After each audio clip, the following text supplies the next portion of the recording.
Hello everybody, welcome back to Read and Reread. I am Angelia and today I am doing a tag for Tag Tuesday. Wait, listen.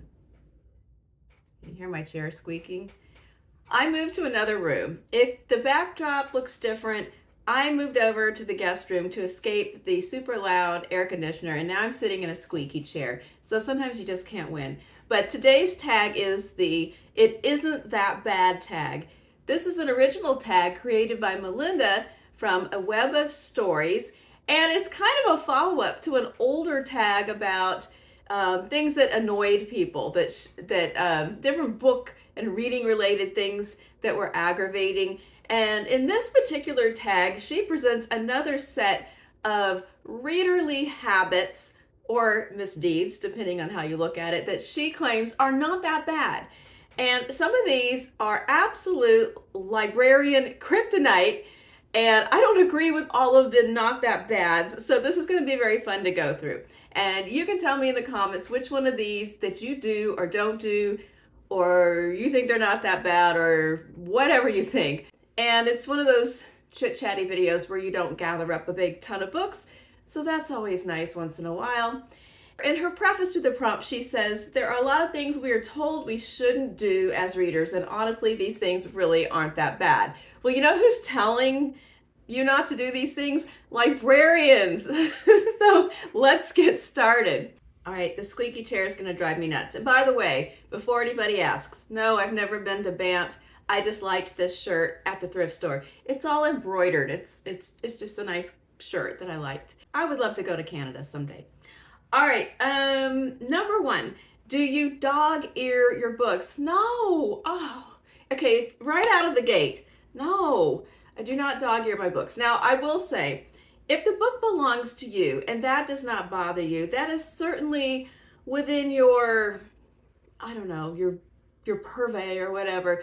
If you want to fold your pages of your books, but I have to tell you that you are weakening the pages, and that folded dog-eared pages, when they age, will become brittle and those corners will snap off. So if you've ever bought a used book that's older, there are some pages where the corner is just gone. That's what happened. Somebody dog-eared them, and over time it weakened and got brittle and the corners fell off. So I guess if you're okay with that, then dog ear away. But no, I don't do that. I have bookmarks. I have bookmarks everywhere.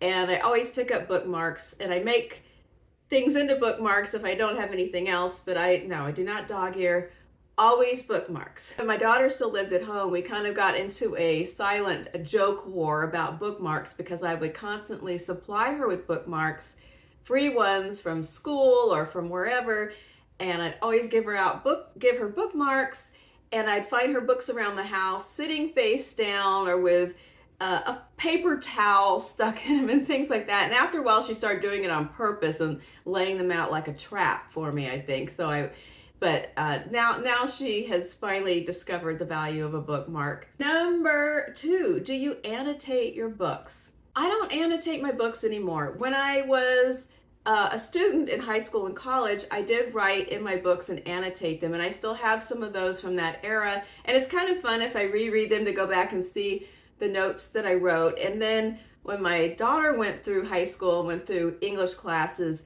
and some of the books that she read were from our shelves, and I told her that's fine if you want to annotate and write, and she'd always ask. And so I don't have a problem with people annotating in their own books that they own. Certainly don't write in the library books.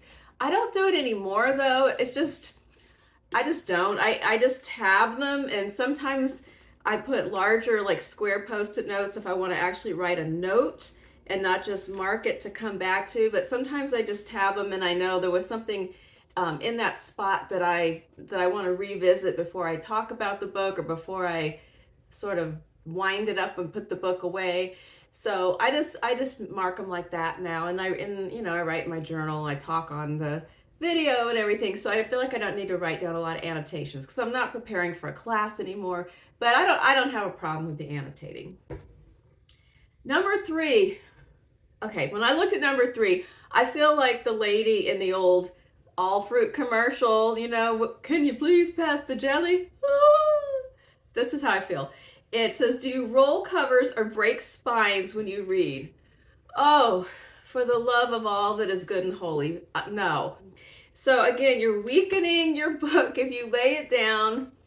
I'm not even gonna push it all the way down, but if you lay it down flat or you crack it open I know those tight paperbacks, people will crack them to get them going. And I will concede, the book belongs to you. Certainly you can treat it how you like, but no. And sometimes it just kind of happens. In the course of reading the book, it loosens up and it gets that crease, and that's just how it is, and it's okay. But deliberately going, ooh, it gives me the willies.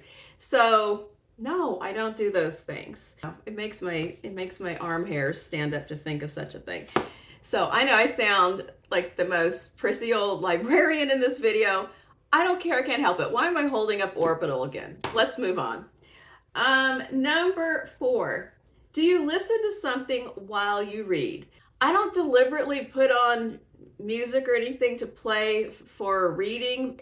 I can read with background noise, like in a public place, on an airplane, or in a waiting room or something like that. But I don't put things on for myself to play while I read. If I want to listen to music, I either am just listening to music, or I'm exercising, listening to music, or in the car listening to music. But reading, I don't need like a pristine condition, but I don't listen to things. I don't do both on purpose. I guess I don't think there's anything wrong with it. That's not my preference. Number 5. Okay, Melinda. It says, do you read in the bathroom? And I know that she does, because she has talked about this multiple times on her channel. No, I do not read in the bathroom. I do not take reading materials into the bathroom. This actually came up in a family conversation the other day, because Emma was here. I don't know why she thought we would take things, I don't know why she thought we would have reading materials in the bathroom, because she grew up in our house, and there, some people keep a rack in there with magazines or whatever, but we never did. And she I guess she is a bathroom reader now, and she was sort of surprised, like, you never take anything, not even your phone? And no, I don't know, it's a time. She goes, you just sit there with your own thoughts? Yes, that's what I do. So now you know way too much about my family. But no, I don't take reading material into the bathroom. And if you want to take your own stuff into the bathroom with you, you do you. I kind of hope you don't take library books in there, though, because when I'm checking out a book, I don't really want to think about, I mean, I know it may have been some places that I'd rather not visit in my mind, or I don't know. I don't want, okay, let's move on. Number 6. Okay, this one, I feel trolled by this one. Do you read in water, such as in the bathtub, in a pool, etc.? Oh my gosh. Okay, no. This is another librarian horror story. I don't read in the water. I read near the water. I will read by a pool or on the beach, but not in the water. Humidity makes books get wavy and kind of blow up, and just like it does to hair. And so of course water damage is a hazard, but just humidity damage is another hazard. So even like a couple of weeks ago, we went to, well, this is like a month ago, we went to a used bookstore, and when we were out of town, we got a couple of books, and then we weren't gonna come home for a few days, so I could have left the bag in the car, so I wasn't gonna read the books right then. But no, I took them inside because it was supposed to rain, and I was afraid that the humidity would get into the car and affect the books. So I don't leave books in the car. I have to keep them in a climate controlled situation. Yeah, you might be finding out more about me than you wanted to hear, but I'm persnickety about the safety of the books.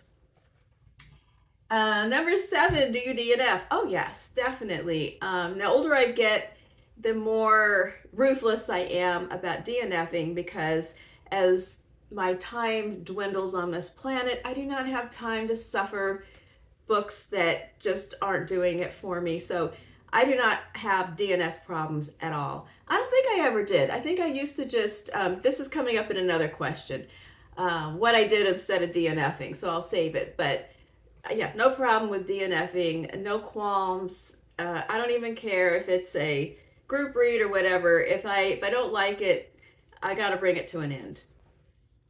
Number 8, do you ever read ahead or skip to the end of the book? This is what I used to do. If I was reading a book that was boring or not well written, or I was starting to feel like it was not going the way that was going to sit well with me, I would peek ahead or kind of look ahead to see if, especially if it was like a mystery or a thriller, I kind of look ahead to see if some of the people were still in the story a little later on, or I just kind of skip to the end. And so it was a DNF, but I would check out how it ended. And I don't really do that anymore too much. I think just because I'm not reading as many books that let me down. I'm a better chooser, so it just doesn't happen as much. I did kind of do this the other day, though, with a book that I'm going to talk about on Friday, which was Candide by Voltaire. It was a reread for my banned book club at the library, and I read about, it's a short book. I think it's a book of about 100 pages, and I read about 40 or 45 pages, and I realized that it was going to be one of those books where it's going to be multiple episodes of the same thing up till the conclusion. So I kind of skim read it up, and then I read the last chapter, and I felt like I got everything out of it that I needed to get, and that was good enough. Number 9, are you book polygamous? Are you book polygamous? Meaning, do you read more than one book at a time? I've talked a little bit on the channel about my evolution into polygamy. I used to be a hardcore one book at a time person, and really it was just last year that I started feeling comfortable with reading 2 books at the same time. There's kind of an art for me to pairing which 2 books are comfortable to read at the same time. They need to be very different genres, subjects, maybe a fiction and a nonfiction. They can be 2 fictions if they're just very different. Right now I'm reading Orbital and Sense and Sensibility, and that's fine.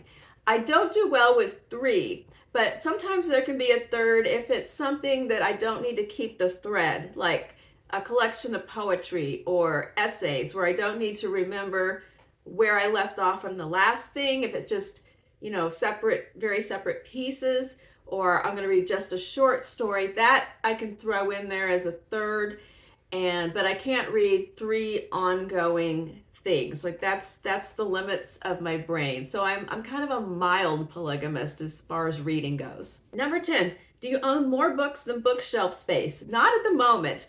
Right now I'm pretty good because a few months ago I did acquire a new bookcase and made a shift of the books, and I donated a couple of bags of books, and I actually have my eyes on another, probably be a stack about like this of books that I feel can go, that I don't feel like I need to own anymore. So as long as I keep on doing that periodically, I'll be good for a little while. But at different times in my history, it has risen up to where the books outnumber the shelf spaces. So it could happen again, but right now I'm okay. All right, and then there's a bonus question, and it is, do you ever take a book without leaving a book at a little free library? I have not done that, but I don't think that's a bad thing. So I think if you come upon a little free library and you don't have any books with you to donate, but you see a good one, that's the whole spirit of the thing. Go ahead and take the book, because it doesn't have to be a one-for-one right at that moment. You can donate one at some other time, and it works out in the karmic balance of things. So I think that's perfectly okay. I have to say, I have actually never found a book in a little free library for me. I've put them in many times, and I will continue to do so, but I have never had the good fortune of finding one. I've spotted some in there that were good books, but I didn't need them because I'd already read them, and I thought, oh, somebody's gonna find a treasure in here, but I've just never gotten lucky to find one. I find good books now and then thrift shopping, but I've never found one in a little free library. But hope springs eternal. One day my book will come. But until then, I'll keep putting them in there when I happen to pass by a little free library. All right, that's the end of it. Now this tag came out about a month ago, so I am running so far behind, and I don't think I'll ever catch up. It's kind of like new releases. They keep coming out, and more good books come out, and you'll never ever catch up. So I'm never going to catch up on tags, especially since I've had different times where I had to kind of go on the sidelines for a little period of time. So yeah, right now I'm running about a month behind, and there's probably some even older ones that I just have not managed to circle back to. So I love tags, I love doing tags, I love being tagged, but I'm chronically behind. So because of all these reasons, I'm not currently tagging other people because I don't know who's done them exactly in the meantime.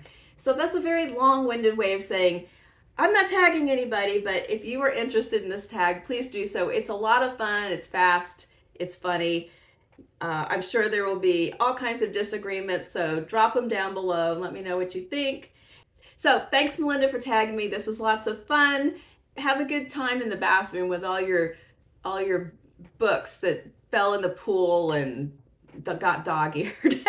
Have a great day. Bye-bye.